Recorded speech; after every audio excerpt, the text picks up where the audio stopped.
Michaela leans in closely, sensing my utter embarrassment. You did nothing wrong.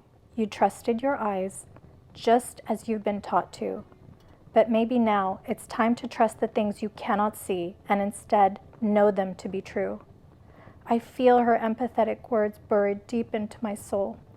It's like she knows my secret and the one question I've been asking all of my life. I can feel some part of her has crawled down into that deep, dark space inside of me, that place with no light and no sound. That place where I do not trust anyone or anything, not myself, and sometimes not even God. It's that place a 5-year-old created to compact her feelings of things that could not be explained. A place to run away to, one that looks for no acceptance and no explanation from either side of life or death.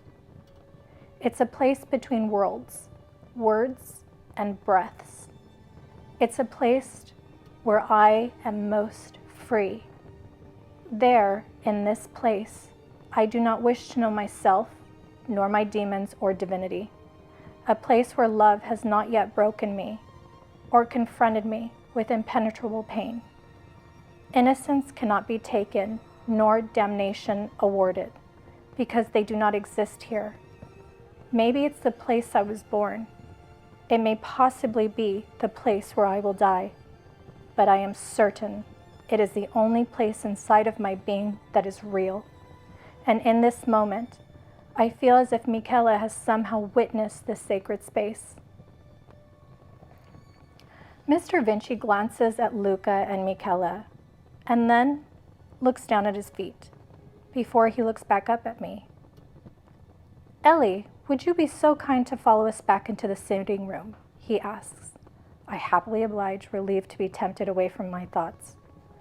Mr. Vinci escorts us back to the room with the painting, and we stop and stand before it. Lucas to my left, Mr. Vinci to my right, and Michaela next to him. I'm unsure why he's brought us back here, but I feel uneasy about being so close in proximity to the painting. Every time I'm in its proximity, it unravels some part of me. We are standing in silence. It seems like Mr. Vinci is waiting for something to happen. I look up at Luca, and he gently shrugs his shoulders. Father? Michaela asks softly as she places her hand on his shoulder. He takes a deep sigh. Ellie, ask your questions, he says to me. Father, is this really a good idea, the timing? Luca jumps in. Son, you've asked for my help. This is the best way. Luca is reluctant to agree. Please ask, Mr. Vinci says, motioning forward to come out with it. I take a deep breath. There are so many questions. I don't want to ask the wrong one. Or worse, sound like a silly child speaking nonsense. I am searching for the right words in my mind. How many can I ask? I'm not a genie. You don't only have 3.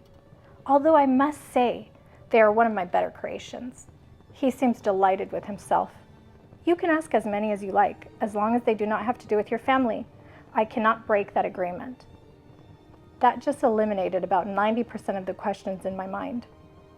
It's really what I want to know the most. Maybe I should just begin with what's directly in front of me. What is this painting? I finally ask. There, that wasn't so bad. It is the tree of life. I give Mr. Vinci the "and" look. It sounds like an interesting title, but it still does not tell me what it is. I'm trying to be mindful of my follow-up questions. I don't want him to change his mind. And he smiles. It is the root of all life, all existence, the beginning and the end to all things. And he smiles again. The original holds the only entrance to the underworld and the Asbas. What is an Asba, I ask? Well, I suppose the closest definition would be a realm, or a dimension of some kind. He pauses and takes a sip of his drink. I can see him trying to choose his next words carefully. There are 14 official Asbas, the first being the space where God himself exists. We do not count that one. So I suppose if you leave that out, there are 13 Asbas. And before you ask any more questions, bear in mind that I will not be able to answer anything further on this topic. With nowhere else to go on this topic, I revert my attention back to the tree. So this is not an original painting? I asked, confused by his words. Who made it? Well, the tree itself is made by God, of course. The painting is original, and it was a gift from people who are very special to the both of us.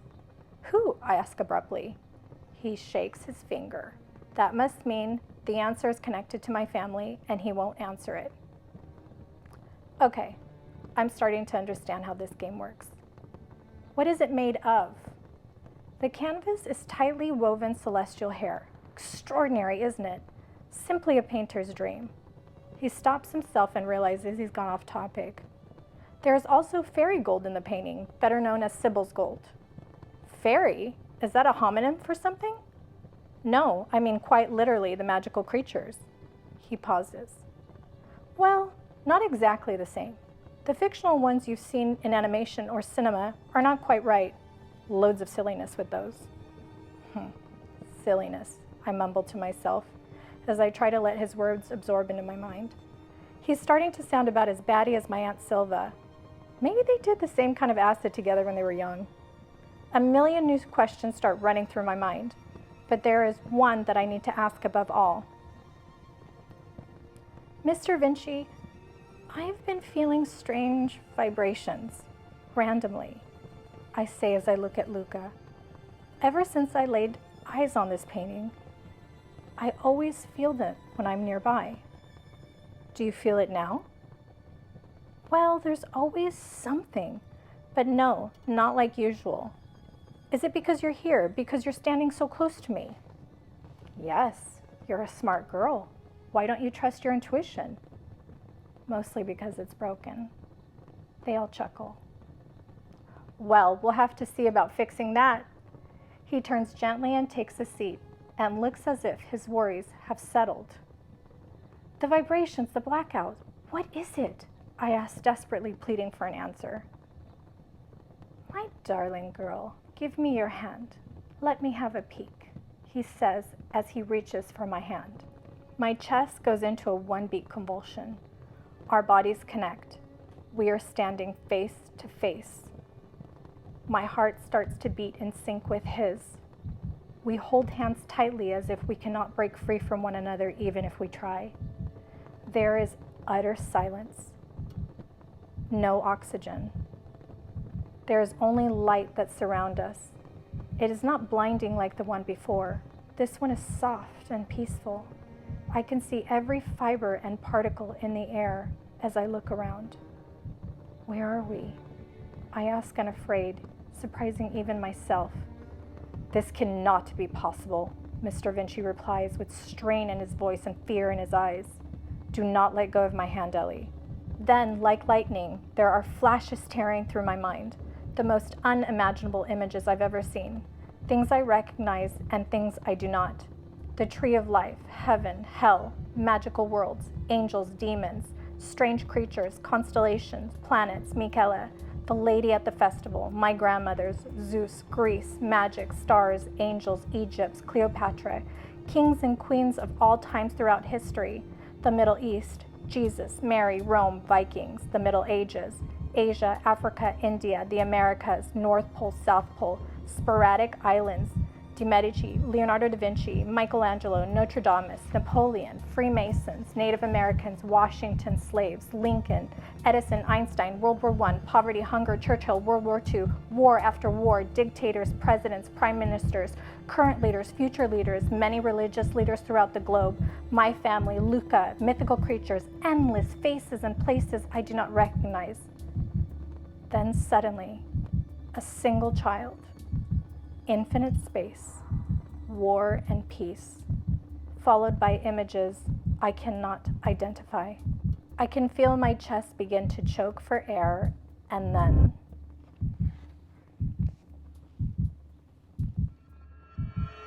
darkness.